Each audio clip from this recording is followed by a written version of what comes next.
এখানে আমার পছন্দ অপছন্দের কিছু নাই। আমি কেন করতে রাজি হয়েছি সেটা তো আপনি ভালো করে জানেন। সেটা যদি ঠিকঠাক থাকে তো আমার কোনো আপত্তি নেই। এটা নিয়ে তোমার কোনো চিন্তা করতে হবে না। আমার মেয়ে আমি তুমি দয়া করে বিয়ে করো। আমার ভাই তো মরার আগে বহু টাকা পয়সা ধার দেনা করে মারা গেছে। আমি সব শোধ করে দেবো, তোমার কথা দিচ্ছি। শুধু টাকা পয়সার বিষয় না, কিছু বিষয় আছে।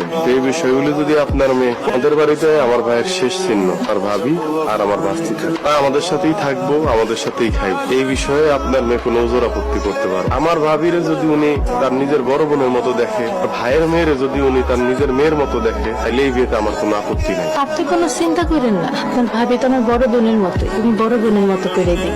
ভাস্তিরে আমি নিজের মাইয়ার মতো করে আদর করবো। তোর ভাবি আর ভাস্তিরে নিয়ে কোনোদিন আপত্তি করবো না। আমার শেষ আরেকটা কথা আছে, আপনি আমাদের যে টাকাটা দিতেছেন এইটা আপনি যৌতুক হিসেবে বিবেচনা করতে পারবেন না। এই টাকাটা আমি আপনার কাছ থেকে ধার হিসাবে নিতেছি। আল্লাহ যদি কোনোদিন আমার দিন ফিরায়, টাকাটা আমি আপনার ফেরত দিব। তুমি যে একটা ভালো মানুষ তার প্রমাণ তুমি আবার